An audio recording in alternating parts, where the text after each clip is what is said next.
Before the trip, I got in touch with some family members who knew some relatives of mine in Cuba. We found out that we have a distant relative there. Her name is Cynthia Pink, and she lives in the Buena Vista area of Havana's suburbs. Our next adventure was to try to find her. We contacted her first using a number my family gave me. We took a taxi to the Buena Vista area where my father's family had lived.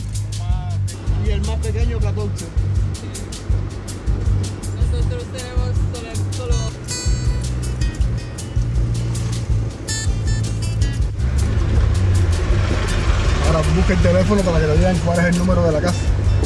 Sí, pero no tenemos que dar. Bueno, dime el número.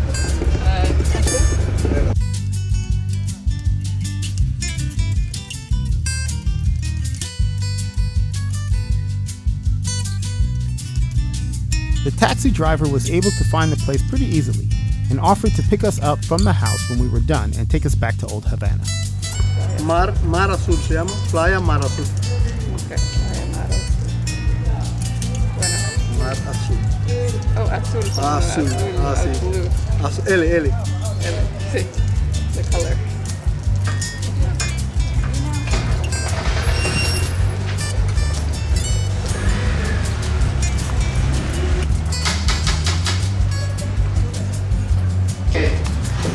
Spanish and English. Okay.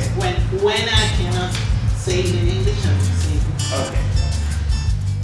Cynthia is a wonderful lady and knew exactly how she was related to us.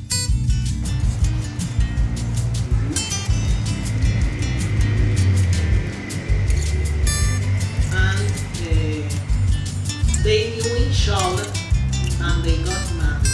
Okay. Clifford had two girls named Carmen, your grandmother, and Clifford Doris. Clifford Judah. So we call him Papa Huda.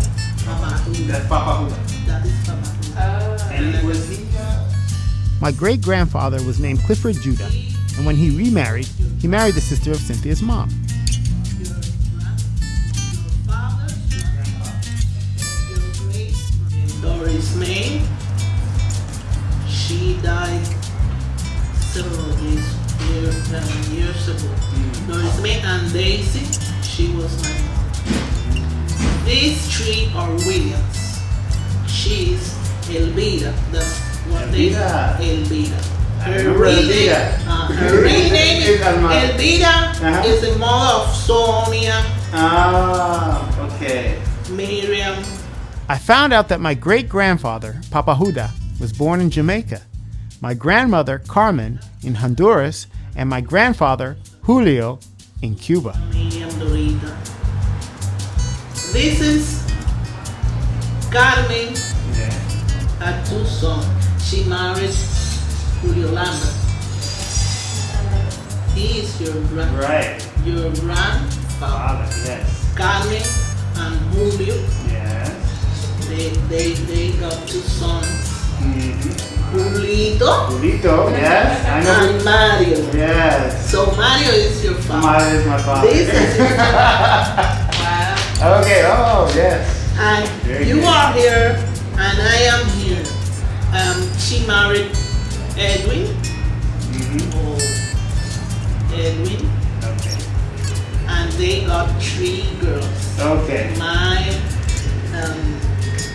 sister Teresa. Uh-huh. I am Cynthia Yeah. and Georgia.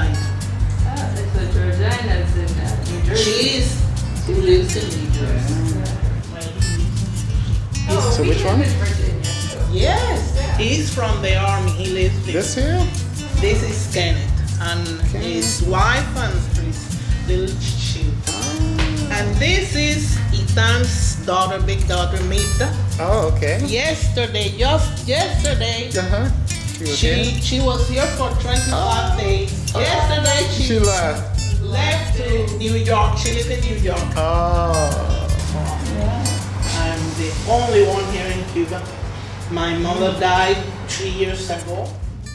My grandmother and grandfather, Carmen and Julio Landa, had lived a good amount of time in this house. Married in this house. Carmen and Julio. They In this house? In this house. Really?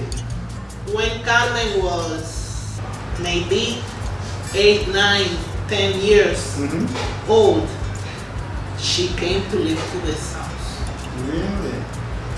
And Carmen came to live here in this. All of them came to live in this house.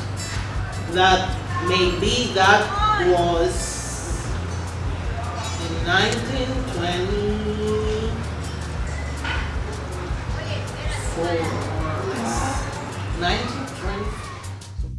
Cynthia is very well educated and speaks several languages. She was the head of an IT communications department in Cuba. However, she struggles living under the current conditions in Cuba, especially as she is retired. Most of her money comes from relatives now living in the U.S.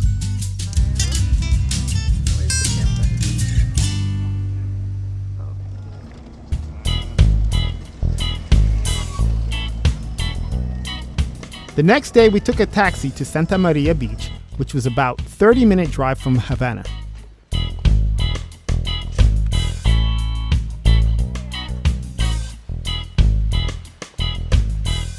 The beach was beautiful.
We met a sister from California who was also visiting Cuba, and we got a chance to ask her about what she thought of the country. Yeah, I think that visiting here is great, and it's super complicated. Like, the floodgates have opened, Americans can travel, it's going to impact the economy, it's going to impact the people, it's going to impact the culture. And so I'm a little afraid of how mass tourism is going to impact Cuba, for the better or for the worse. Like, in some ways they're going to build up a lot of things, which will be good infrastructure for the people that live here, but then they have access to it, I don't know. So yeah, I mean, it's always nice to go visit your Muslim brothers and sisters in other countries, and just being mindful tourists also is just important.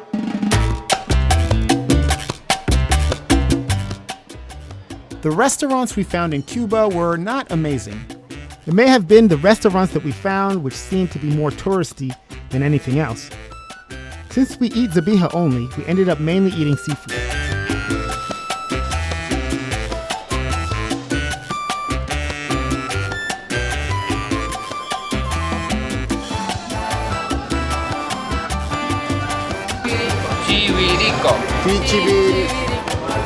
Como churros, pero más fino, más juguete. Únicos en Cuba, únicos. Okay, cocos. Coco caramelo, coco y piña. Coco.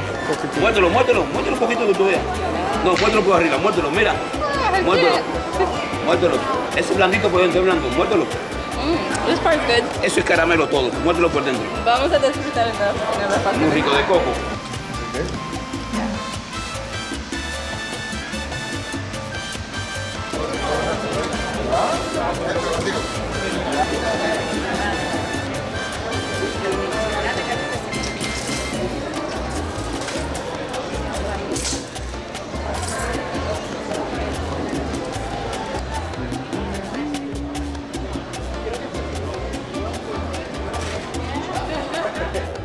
Many of the fruits and vegetables were out of season.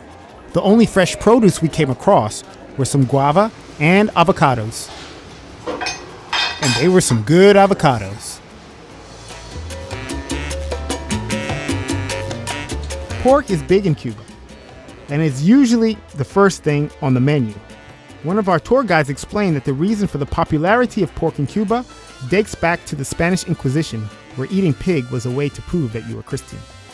Rihla was vigilant in requesting food that had no pork and was not cooked in pork.